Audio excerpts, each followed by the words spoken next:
আমার নাই তো জানা, তুই ছাড়া এই অস্ত্র কেউ তো জানে না। যেতে যেতে যখন আমরা সেই জায়গাতে গেলাম, একলব্য বসে আছে দেখিবারে পেলাম।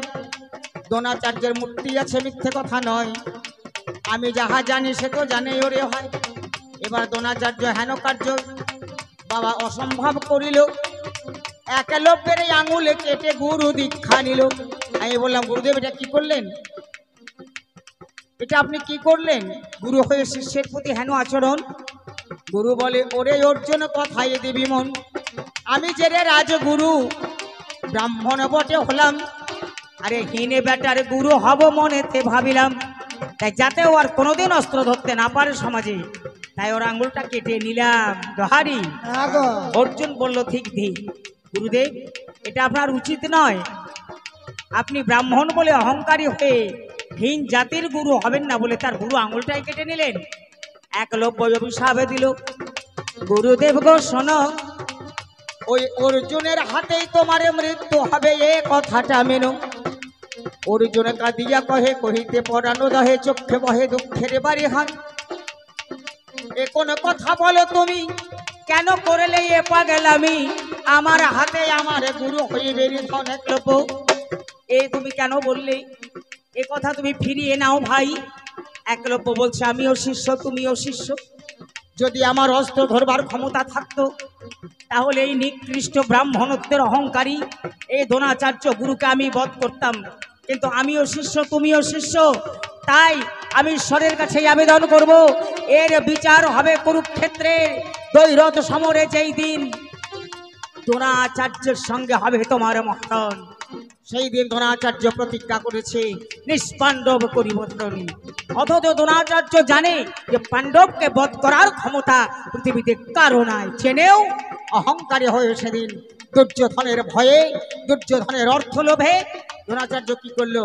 তোরা বাজা বাজা রণভেরি, তোরা বাজা বাজা রণভেরি, তোরা বাজা বাজা রণভেরি, তোরা বাজা বাজা রণভেরি, তোরা বাজা বাজা রণভেরি, তোরা ঢাক বাজা শাক বাজা, তোরা ঢাক বাজা শাক বাজা আর বাজা কাচরি, ঢাক বাজা শাক বাজা আর বাজা কাচরি, বাজা বাজা রণভেরি, তোরা বাজা বাজা রণভেরি। মহারণের মাঝখানে দ্রোণাচার্য ভুল করেছে। অশ্বত্থামা হতবাণী, ইহা আমি সত্যই জানি, নরা কি গজা ইতি নাহি জানি বিবরণ।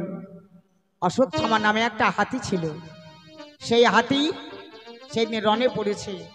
আর দ্রোণাচার্যের ছেলের নাম অশ্বত্থামা। দ্রোণাচার্য জানে যে স্বর্গ মর্ত পাতাল, অতল বিতল সুতল তলাতল মহাতল রসাতল, এই সপ্ত সাগরের মাঝখানে অশ্বত্থামার মৃত্যু হয় না। এখন তো আর তেল মাখে না কেউ। আগেকার দিনে পুরুষেরা তেল মেখে স্নান করতে যেত, নখের কোনায় দিত, আঙুলের কোনায় দিত, নাকে দিত, কানে দিত, আর 3 ফোঁটা মাটিতে ফেলতো না। কেন? ওই অশ্বত্থামার জন্য। এখন তো সব শ্যাম্পুর কারবার, এখন আর তেল মাখাই নাই। দহারি যাই হোক, এই অশ্বত্থামার মৃত্যু নাই জেনেও ভুল করে অস্ত্র ত্যাগ করেছিল। কৃষ্ণ বলছে, ভুল করছো অর্জুন, তুমি কি ভুলে গেছো একলব্যের কথা? আজ যে আমার শেষ বিচার সুপ্রিম কোর্ট। শিষ্যের সাপ লাগে গুরুদেবের গায়ে, গুরুর সাপ লাগে শিষ্যের মাথায়। গুরু যদি পাপী হয় শিষ্য পুণ্যবান, শিষ্যের পুণ্যে গুরু করে স্বর্গ অভিযান। এহেন গুরু যদি নিকৃষ্ট হয়, উৎকৃষ্ট হোক শিষ্য, দায়িত্ব দিলাম তোমায়। ওই দেখো তোমার গুরুকে মায়া সর্পে খাচ্ছে, সর্পাকৃতি ধনুকখানায় চোখের জল বেয়ে পড়ছে, মনে হচ্ছে যেন একটা সাপ উঠছে। অর্জুন কি করলো? সাপটাকে মারবো বলে একটা বান মেরেছে। মায়া সর্প কাটিতে গিয়ে গুরু মারা যায় রে, আর মায়া সর্প কাটিয়ে দিয়ে গুরু মারা যায় রে। ওরে অভিশাপের হয় ফলাফল, আমার কি দোষ ভাই রে? আর অভিশাপে হয় ফলাফল, আমার কি ভাই রে? দোহারি হে আমার হনুমান, তাহলে দ্রোণাচার্য অর্জুনের হাতে মরেছে এই কারণে, বুঝতে পেরেছো?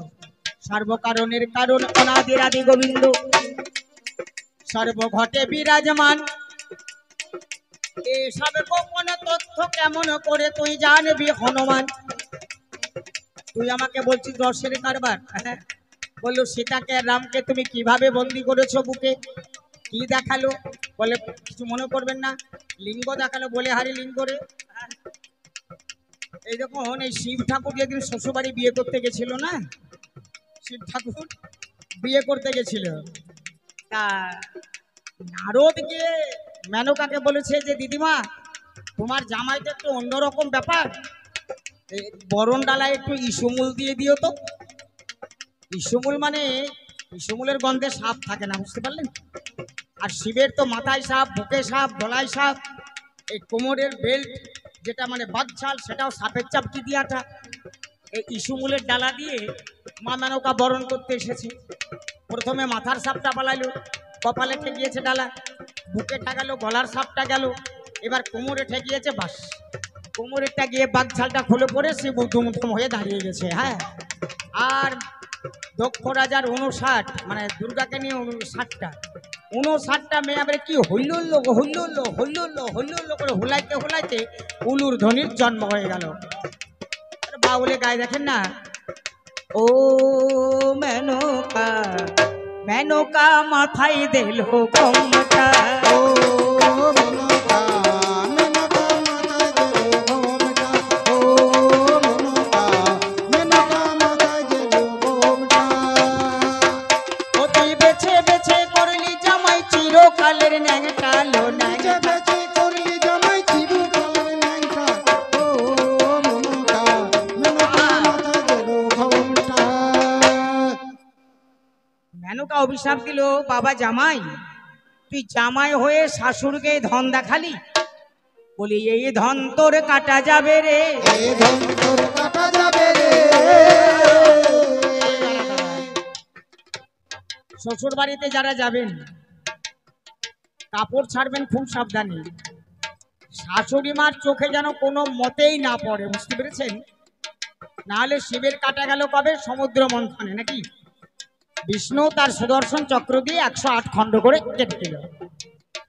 গোটাটায় যখন কেটে দিয়েছে, এই খানিকটুকু অষ্টঙ্গুলি সাধন সিদ্ধ লিঙ্গ, যেটা চপ করে শিব চেপে ধরে বলছে আর কেটো না গো, আর কেটো না, কলিকালে অন্নময় জগৎ হবে, হ্যাঁ, আর জনিগত প্রাণ হবে, তো এটুকু যদি না থাকে তাহলে সৃষ্টি হবে না। তো হনুমান, তুই যেভাবে এখানে লিঙ্গ দেখিয়ে গেলি, তোর মা তুল্য আছে, তোর দিদিমা তুল্য আছে, তোর মেয়ে তুল্য আছে, তোর শাশুড়ি তুল্য আছে, তোর তো লাঙল আছে কিনা জানা যায় না, থাকলেও ওটুকুও বোধহয় কাটা যাবে, খবরদার, বুঝতে পেরেছো? হলেও কলিকাল, শাস্ত্র কোনোদিন মিথ্যে হয় না কোনো কালে, তাই আসর মাঝে পার পেয়েছো যেসব কথা বললে, ওরে আসর মাঝে পারে পেতে যেটা তুমি বলছো, আচ্ছা সত্যি কি কোনো শাস্ত্রের মধ্যে এই জিনিস পেয়েছো? শাস্ত্র আর বাস্তবকে মিলিয়ে কথা বলো, যেটা মিলবে। বলতে বলতে বলে গেছি, আশা করি মনে আছে, আপনারা শুনেছেন সবাই,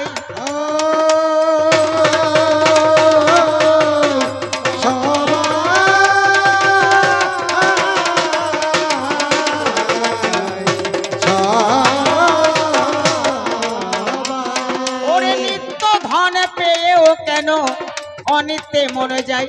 ধন তো দুটো বাবা, একটা ঢাকা ধন, একটা ফাঁকা ধন। তাহলে ঢাকা ধন কি আর ফাঁকা ধন কি? ফাঁকা ধন মানে টাকা পয়সা, গাড়ি বাড়ি, রূপ যৌবন, ছেলে মেয়ে, বিষয় সম্পদ, এগুলো হচ্ছে ফাঁকা ধন, অর্থাৎ অনিত্য ধন। আর নিত্য ধন কি? প্রেম, প্রীতি, ভালোবাসা, অনুরাগ, কৃষ্ণ প্রেম যার নয় অন্তরে লেগেছে, নয়ন দেখে তার যাইছে না।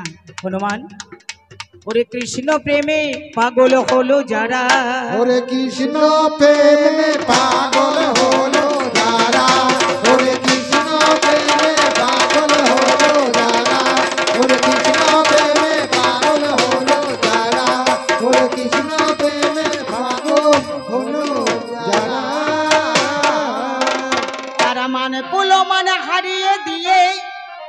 তারা মানে কুলো মানে হারিয়ে দিয়ে হয়েছিল সর্বহারা। হয়েছিল সর্বহারা, হয়েছিল সর্বহারা।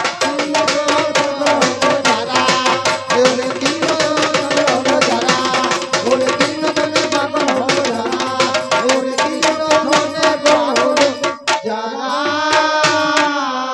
দুঃখিনী ধরা মাতা বলি ভাই তাহার কথা, কি দিব তার বারোটা শোনুন গো আপনারা। আরে শুনুন গো আপনারা, দুঃখিনী ধরা মাতা বলি ভাই তাহার কথা, দিয়ে যায় তার বারোটা শোনুন গো আপনারা। আরে শুনুন গো আপনারা। ও যার স্তন কেটে স্তন বাঁধা নিল, ও যার স্তন কেটে স্তন বাঁধা নিল, স্বয়ং ব্রজের মাথর চৌরা। স্বয়ং ব্রজের মাথর চোরা, স্বয়ং ব্রজের মাথর চোরা, স্বয়ং ব্রজের মাথর চোরা, স্বয়ং ব্রজের মাথর চোরা। কৃষ্ণ ধনে পাগল হলো যারা, ওরে কৃষ্ণ ধনে পাগল হলো যারা, যারা। ছিল বাল্মীকি মুচি সে নামে হলো সূচি, তোমরা ভাই কাছাকাছি শুনে যান আপনারা। আরে শুনে যান আপনারা। দ্রৌপদীর অহংকার চূর্ণ করতে বাল্মীকি মুচিকে নিমন্ত্রণ করেছিলেন যে যদি সত্যিকারের বৈষ্ণব হয় তাহলে আমার এই 50 ব্যঞ্জন অন্ন আহার করতে করতে প্রত্যেক গ্রাসে ঘন্টা বাজবে। সারা বিশ্বের বৈষ্ণব হাজার বৈষ্ণবদের সেবা হয়েছিল ঘন্টা বাজেনি। ছিল বাল্মীকি মুচি সে নামে হলো সূচি, শুনে যান আপনারা। আরে শুনে যান আপনারা। ও যার প্রতি গ্রাসে ঘন্টা বাজে, ও যার প্রতি গ্রাসে ঘন্টা বাজে, বৈষ্ণবেরও হলো সেরা। বৈষ্ণবের হলো সেরা, বৈষ্ণবের হলো সেরা, বৈষ্ণবের হলো সেরা, বৈষ্ণবের হলো সেরা। কৃষ্ণ প্রেমে পাগল হলো যারা, ওরে কৃষ্ণ প্রেমে পাগল হলো যারা, ওরে কৃষ্ণ প্রেমে পাগল হলো যারা। হে পাগল, আত্মেন্দ্রিয় প্রীতিবাঞ্ছা তারে বলে কাম, কৃষ্ণেন্দ্রিয় প্রীতিবাঞ্ছা ধরে প্রেম নাম। অতএব কাম প্রেম বহুত অন্তর, কাম অন্ধতম প্রেম নির্মল ভাস্কর। ঐশ্বর্য মাধুর্য দুই সমতুল, তথাপি ঐশ্বর্য মাধুর্যের মূল। দাদা তুমি তো জানো না, এই দেখো বাগানে যতদিন টাটকা ফুল ফুটবে ততদিন ভ্রমর জুটবে। নিতাই গৌর হরিবল, তাই তো? হ্যাঁ, বাগানে টাটকা ফুল না ফুটলে সেখানে ভ্রমর যাবে না। নারীরও যৌবন জোয়ারেরও পানি, কহে বিনোদিনী রাই, সময় থাকিতে এ ভালোবাসিতে ব্রজে এসো নাগর কানাই।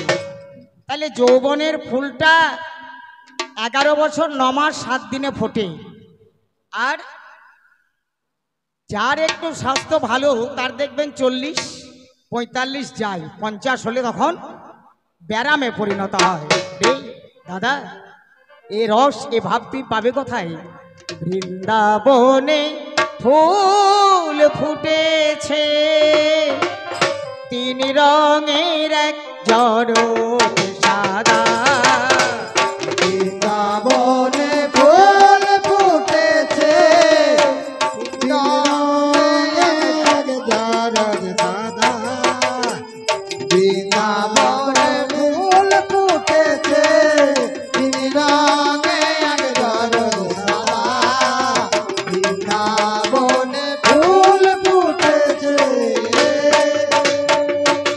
কোন ফুলে গোবিন্দ আছে, কোন ফুলে গোবিন্দ আছে,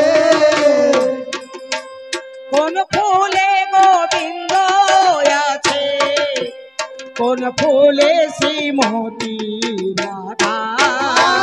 কোন ফুলে গোবিন্দ আছে, কোন ফুলে শ্রীমতী রাধা। বৃন্দাবনে ফুল ফুটেছে, রঙে এক জড় সাদা। বৃন্দাবনে ফুল ফুটেছে। দাদা এই ফুল ফোটে 12 বছরে, সে ফুল মাসে মাসে ঝরে। ফুল ফোটে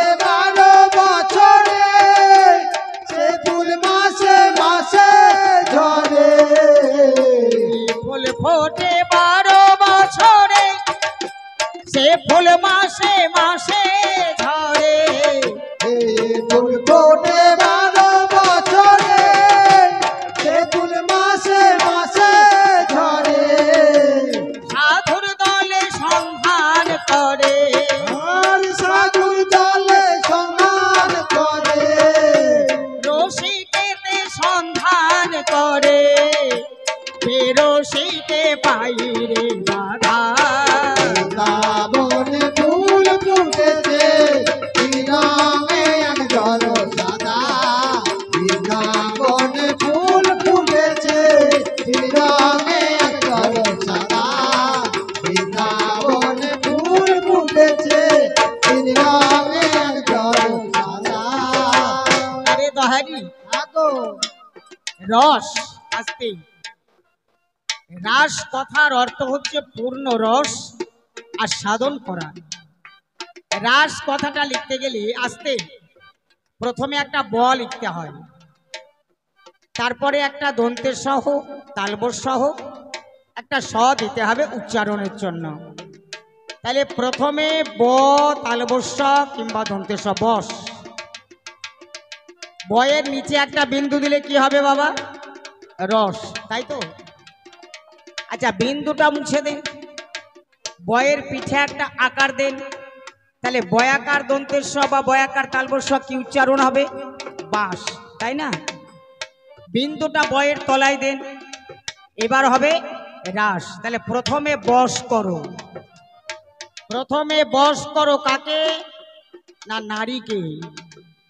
এই নারীকে নয় বাবা, এরা তো প্রতিঘাতিনী সতী, তবে এরা হলো ভবের মহাজন।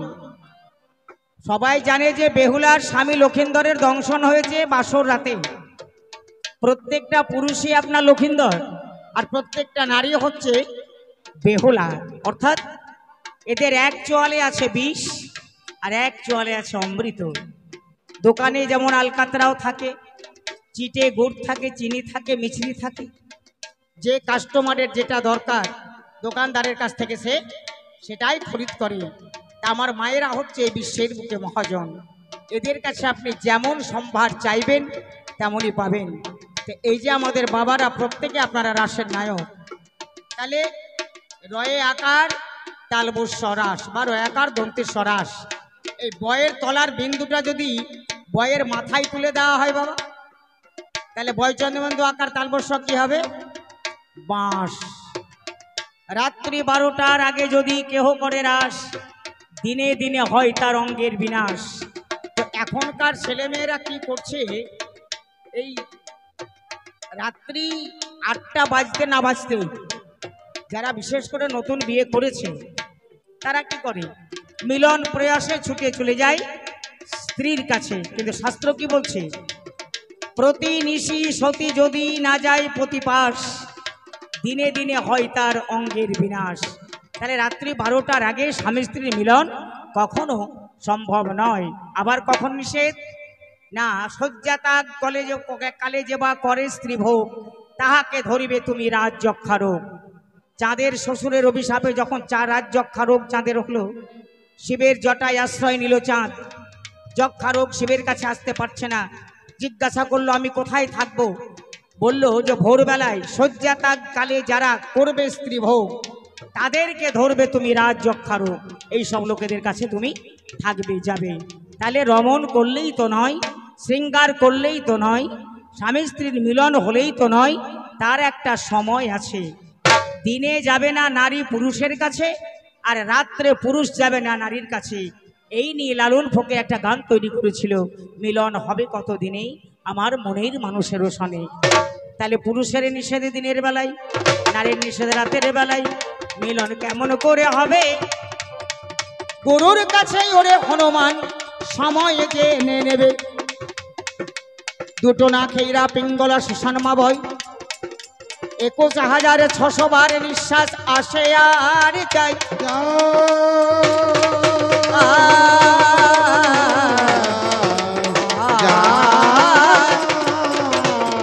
কুম্ভকের চোখ পুরো করিয়া ধারণ, শ্বাস প্রশ্বাস 2 মৎস্য করহ ধারণ কুম্ভ করে চক পুরক। এই যোগ প্রাণ নামে যদি জানা থাকে, মৎস্য যখন খেলবে তোমার এই দক্ষিণে নাকে, পুরুষ হলে জানবে তোমার সময় হলো ভালো। ওরে এই বাড়িতে তরি তুমি খুলে দাও না ভালো, উঠুক না ঝড় আসুক তুফান হয়ে যাবে পার। আরে বাম দিকেতে বইলে নিঃশ্বাস হবে রে ছাড় খান। যখন দক্ষিণ দিকে তোমার নিঃশ্বাস, বাম দিকে তোমার স্ত্রীর নিঃশ্বাস, তখন জানবে দিন নয় রাত নয়। ওরে বন্ধু ভাই, এই সময়ে মিলন করো, অন্য সময়ে নয়। নিতাই গৌর প্রেমানন্দে একবার হরি হরি বল। আরে দহারি এই রকম সময় ওরে হনুমান, এই সময় সবাই জানে না, কেবল রসিকে জানে। আর তখন কি করে জানিস? মাতৃযৌনি ক্ষিপেতে লিঙ্গ ভগ্নিনাং কুচমর্দনাং গুরু শিরে পদং দত্তা পুনর্জন্ম ন বিদ্যতে। বলছে যে মাতৃজনী ক্ষিপেত লিঙ্গ, তুমি যখন স্ত্রী ভোগে যাবে, স্ত্রী জনীকে মাতৃজনী ভাবতে পারো না? কন্যা সন্তান হয় চিত হয়ে, আর পুরুষ সন্তান হয় উপুর হয়ে। তো যেদিন তুমি এসেছিলে হনুমান, মাতৃজনী চাষ করতে করতেই বেরিয়েছিলে না? তোমাকে তো একটা কৌপিন নাকি কে দিয়েছিল মায়ের গর্ভে। তুমিও ভালো, তোমার মাও ভালো, যে দিতে গিয়েছিল সেও ভালো নাকি? হ্যাঁ, সেও ভালো। তো প্রতিটি পুরুষ উপর হয়ে আসে। তো সেই দিন তোমার কাম পণ্ডিত বসেছিল, তোমার কাম জাগেনি। আজকে যখন তুমি সেই সিঙ্গার সাধনে যাবে, তখন সেই জনিকে, স্ত্রী জনিকে মাতৃজনী ভেব। ভগ্নিনাং কুচমর্তনাং। যখন তুমি রতি সুখ সারে গতম বিসারে মদন মনোহর বেশম ন কুরুনিতম বিনি গমনে বিলম্বন তং হৃদয়ে সম। শ্রীমতী রাধারানীর কুচ যোগ স্পর্শ করে শ্রী গোবিন্দ যে আনন্দ লাভ করতেন, তা ভগ্নী সমতুল্য, অন্য কিছু নয়। 16-18 বছরের বোন বিয়ে হয়েছে, বেনারসি পরে কনের সাজে তাকিয়ে দেখছে একটা 21 বছরের দাদা দাঁড়িয়ে আছে। দাদার বুকে ঝাঁপিয়ে পড়ে গলাটি ধরে বলছে, দাদা তুই আর আমি এক পাতে খেয়েছি, এক ঘরে বড় হয়েছি, আমি আজ চলে যাচ্ছি, মা বাবাকে দেখিস, আমাকে যেন সময় মতো আনতে যাস, ভুলে যাস না। বড় দাদা বোনকে বুকে জড়িয়ে ধরেছে। একজন হাত তুলে বলুন তো, এরকম সময়ে কোনো দাদার কাম জাগে? জাগবে? জাগবে না। তাহলে দুটি যৌবন নিষ্পেষিত হচ্ছে পরশে, পরশ আনছে। সেটা কেমন? স্ত্রীর কুচো মর্দন করার সময় ভাববেন যেটা আমার ভগ্নীর কুচ, অন্য কারণ নয়। তাই মাতৃজনী ক্ষিপেত লিঙ্গ ভগ্নিনা কুচমর্দনাং গুরু শিরে পদং দত্তা। আচ্ছা, গুরুর মাথায় কেউ পা দিতে পারে? এই গুরু কোন গুরু গো? এই গুরু হচ্ছে কামগুরু। নারী পুরুষের যখন মিলন হয়, এই কামগুরু যদি প্রবল হয়, তাহলে আপনাদের কি হবে? বলে, আরে বাতাসির মা কেমন আছে, একটু হলো কাছাকাছি, তারপরে একটু খিচিবিচি, তারপরে বাঁ দিকে কাতিয়ে পড়ে বলবে যে ওরে বাতাসির মা একটা বিড়ি ধরিয়ে দে রে। একটা বিড়ি ধরিয়ে খাবার ক্ষমতা থাকবে না? থাকবে? বলুন, থাকে? নারীর কাছে পুরুষের ক্ষমতা কতক্ষণ? যদি যোগ বুঝে না যায়, জ্ঞান ভক্তি আর যোগ এই তিনের দেশে বিবেক বৈরাগ্য আদি বিবিধ প্রকাশে। এ হনুমান, তাহলে ঠিক এই জায়গায় পুরুষ কিছুক্ষণ খিচিবিচি করে বাঁ দিকে কাত হয়ে পড়ে বলবে যে বাতাসির মা একটা বিড়ি ধরিয়ে দে রে। একটা বিড়ি ধরিয়ে খাবার ক্ষমতা থাকবে না। নিতাই গৌর হরি বল।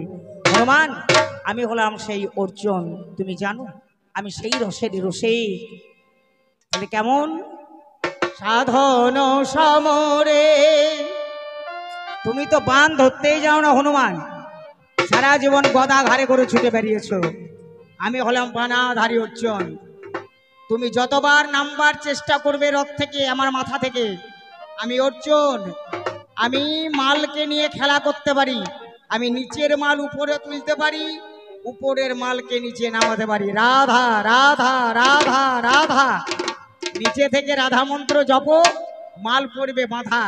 আর উপর থেকে যদি রাধা মন্ত্র জপো, রাধা রাধা রাধা রা। ধারা ঝরে যাবে। হারি হনুমান, তুমি জানো না কেমন ভাবে করতে হয় রমন, কেমন ভাবে করতে হয় শৃঙ্গার।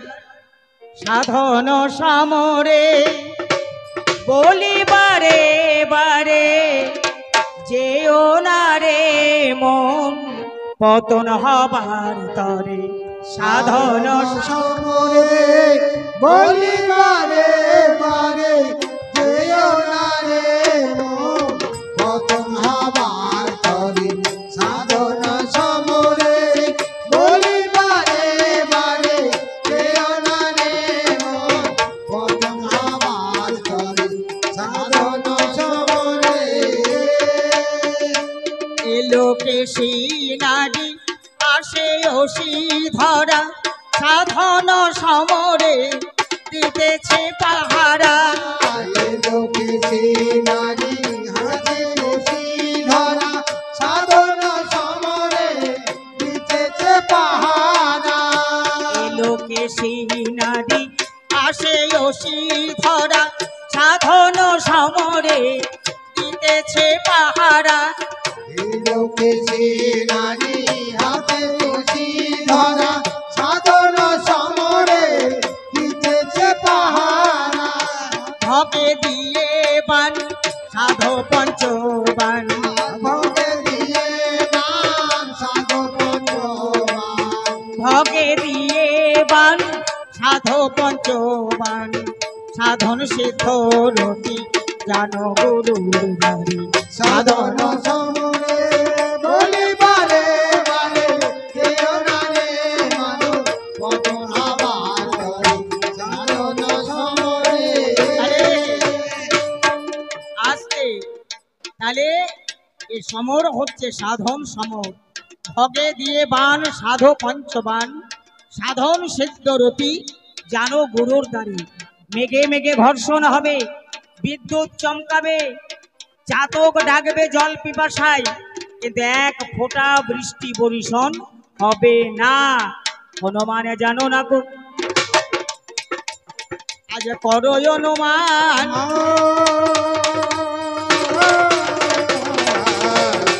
মা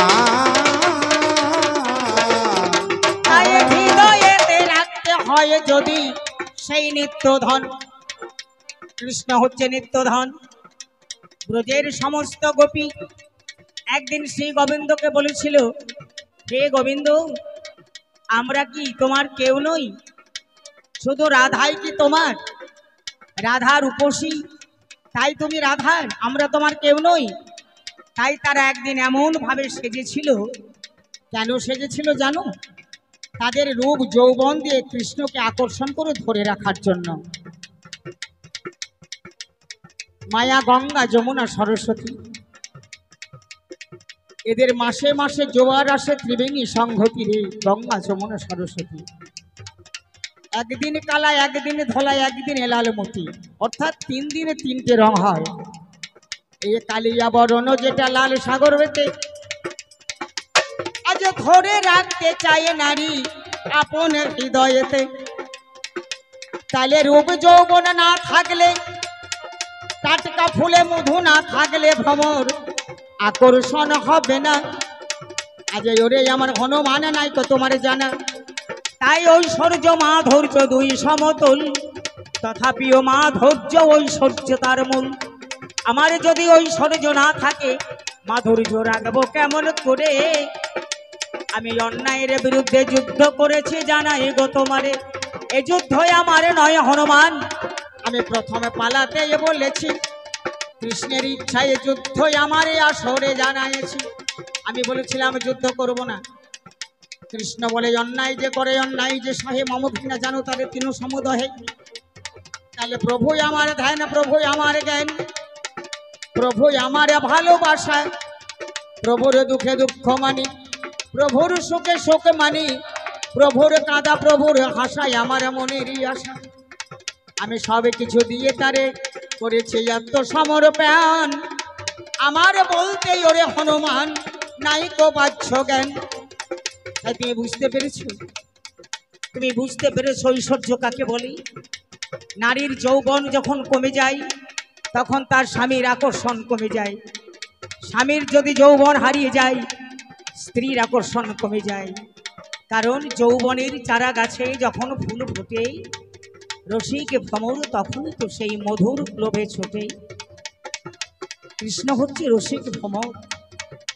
আত্মেন্দ্রিয় প্রীতিবাঞ্ছা ত্যাগ করে যদি প্রেমের পারিজাত ফুল ফোটাতে পারি হৃদয়ের মাঝখানে, আমার গোবিন্দ যে থাকবে ধরা, গোবিন্দ যে থাকবে ভরা, একবার হরি হরি বলুন আপনারা। ওরে গোবিন্দ যে থাকবে ভরা। হনুমান বাবা তিনে কথা গেছি আমার, আর এক কথা কয়, বলে একটা মেয়ের 5টা স্বামী কেমন করে হয়। এ বড় আশ্চর্য কথা আমায় হনুমানে বলিল। জ্ঞান থাকলে কি হনুমান এ কথা বলতো বলো? এ কথা হনুমান বলতো না রে। দ্রৌপদী কে? আসতে এখানে অনেক মাস্টারমশাইরা আছেন, আপনারা সকলেই শিক্ষিত লোক, আপনারা ব্যাকরণ পড়েছেন, পড়ান পড়ছেন। দ্রৌপদী অর্থাৎ দ্রৌপদীর যদি স্নি প্রত্যয় করা যায়, তাহলে 2 পায়ের ভর দিয়ে যে দেহ পরিচালিত হয় সেটাই হচ্ছে দ্রৌপদী। তাহলে আপনারা প্রত্যেকেই দ্রৌপদী। দ্রৌপদীর আর এক নাম কি? পাঞ্চালী। ক্ষিতি অব তেজ মরুদ বম, এই দেহের মাঝখানে আসে কি বাবা, তাই তো? তাহলে দ্রুপদের শ্রী প্রত্যয় করে যাহা পাওয়া যায়, অর্থাৎ 2 পদধারী যে জগৎ, যারা দেহ ধারণ করেছে পঞ্চভূতের দেহ, তারাই পাঞ্চালী এবং তারাই হচ্ছে দ্রৌপদী। আর এই পঞ্চভূতের দেহের মাঝখানে আছে কারা? প্রাণ, অপান, ব্যান, সমান, উদান। যুধিষ্ঠির, ভীম, অর্জুন, নকুল, সহদেব। জ্ঞানময় কোষ, মনোময় কোষ, অন্নময় কোষ, প্রাণময় কোষ, বিজ্ঞানময় কোষ। পঞ্চ আত্মা পাণ্ডব বেষ্টিত, মধ্যেখানে পরমাত্মা স্বরূপ সেই গোবিন্দ। কি বাবা, তাই তো? পঞ্চ আত্মা স্বরূপ পঞ্চ পাণ্ডব বেষ্টিত, মধ্যচক্রে পরমানন্দ মাধব অর্থাৎ গোবিন্দ পরমাত্মা রূপে বিরাজমান। কোথায়? না দ্রৌপদী সমদেহে, পাঞ্চালী সমদেহে। তাহলে আমরা সবাই দ্রৌপদী, সবাই পাঞ্চালী। ওরে হনুমানে যা বলে গেছে তা, ধীরে না ধীরে না ধীরে না না না। ওরে না বালকের প্রায়, এ ও ধীরে না ধীরে না ধীরে না না না না। আমি আর একে কথার জবাব দেব গো। ধীরে না ধীরে না ধীরে না না না। আপনাদের সভায় আরে ও ধীরে না ধীরে না ধীরে না না না। বলছে বাবা থাকলো বেঁচে, অভিমন্যু ছেলে মারা গেল। আচ্ছা কেমন করে ওরে অর্জুন আমায় একটু বলো। দাদা এ হলো সেই নাবালকের মতো কথা। বাঁকুড়ায় গান করতে গেলাম প্রথম জীবনে, গান পড়েছে গণেশ ভট্টাচার্যের সঙ্গে, রাম রাবণ পালা। তো গণেশ ভট্টাচার্য বলছে, আরে রাম বনে গেল গেল, সীতা কিনে গেল, যা যা যা তুই ছাগল চূড়া গা। এরকম তাদের আলোচনা। তা আজ আমার হনুমানের আলোচনা শুনে সেরকমই মনে হচ্ছে। হ্যাঁ, ছেলে থাকতে বাপ মরবে না, যার যেদিন পরমায়ু শেষ, তাই না? মাতৃগর্ভে কত শিশু মারা যাচ্ছে, যাচ্ছে না? তবে অভিমন্যুর চক্রবহে মরার কারণ রয়েছে।